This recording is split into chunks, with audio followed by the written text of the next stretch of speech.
বন্ধুরা, সরস্বতীর ব্লগ চ্যানেলে আপনাদের সবাইকে স্বাগত। আজকের আমি সকালে টিফিনে বানাচ্ছি ঘুগনি। তো দেখুন, মটরটা আর আলুটা আমি একেবারেই সেদ্ধ করে নিয়েছি। আলুটা আমি তুলে রেখে দিচ্ছি।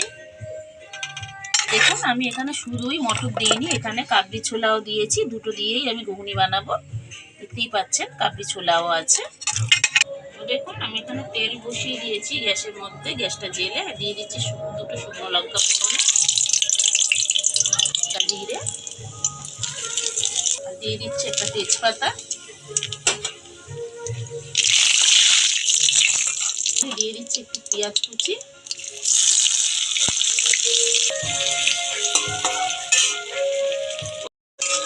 পেঁয়াজটা ভাজা হয়ে এসেছে। কাঁচা লঙ্কা কুচি দিয়ে দিচ্ছি। কাঁচা লঙ্কা না দিলে ঘুগনির টেস্টটা আসে। তো দেখুন, আমি একটু কাঁচা লঙ্কা দিয়ে দিয়েছি। কাঁচা লঙ্কা না দিলে ঘুগনিতে টেস্টটা হয় না। অবশ্যই কাঁচা লঙ্কা দেবেন ঘুগনির মধ্যে। কি হয় মানে রাস্তাঘাটে ওরকমই ঘুগনির মতো খেতে লাগবে কাঁচা লঙ্কা দিলে। তো দেখুন, যে আলুটা আমি সেদ্ধ করে নিয়েছিলাম ঘুগনির সাথে, সেটা এবার আমি তেলের মধ্যে দিয়ে একটু কষিয়ে নেব।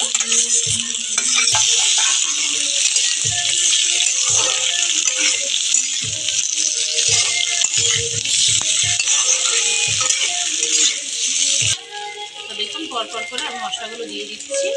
প্রথমে দিয়ে দিচ্ছি হলুদ গুঁড়ো, তারপরে দিয়ে দিচ্ছি স্বাদ মতো লঙ্কার গুঁড়ো, যে যেমন ঝাল খাবে, জিরে গুঁড়ো,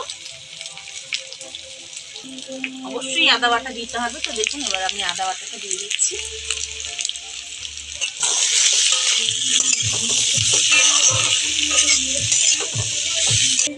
স্বাদ মতো দিয়ে দিচ্ছি নুন,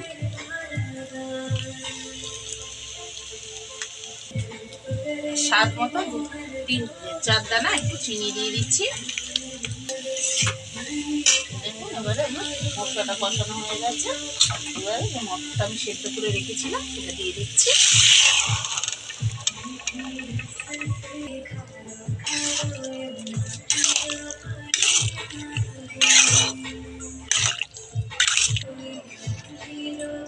দেখুন, ঘুগনিটা আমার চড়ানো হয়ে গেছে।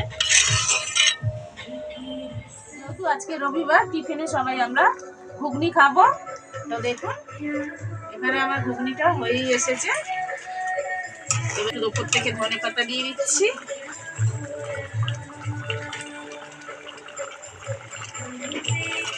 আর একটু গুঁড়ো গরম মশলা দিয়ে দিচ্ছি। ঘুগনিটা আমার হয়ে গেছে, পুরোপুরি রেডি। আমি উপর থেকে একটু জিরের গুঁড়ো আর শুকনো লঙ্কা ভাজার গুঁড়ো ছড়িয়ে দিচ্ছি। এতে আরো বেড়ে যায় টেস্টটা ঘুগনির। তো দেখুন, বলেছি যেহেতু আজকে ঘুগনি মুড়ি, তা মুড়ি নিয়ে নিচ্ছি প্রথমে।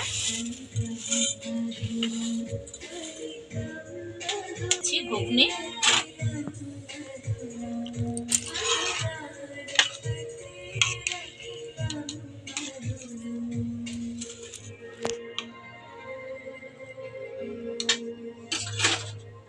এবার মুড়িটা আমি খাচ্ছি। গরম গরম ঘুগনি আর মুড়ি খুব ভালো লাগে খেতে। ঘুগনিটা কিন্তু খুব সুন্দর হয়েছে। আপনারাও বাড়িতে ঝটপট বানিয়ে ফেলুন। এদিকে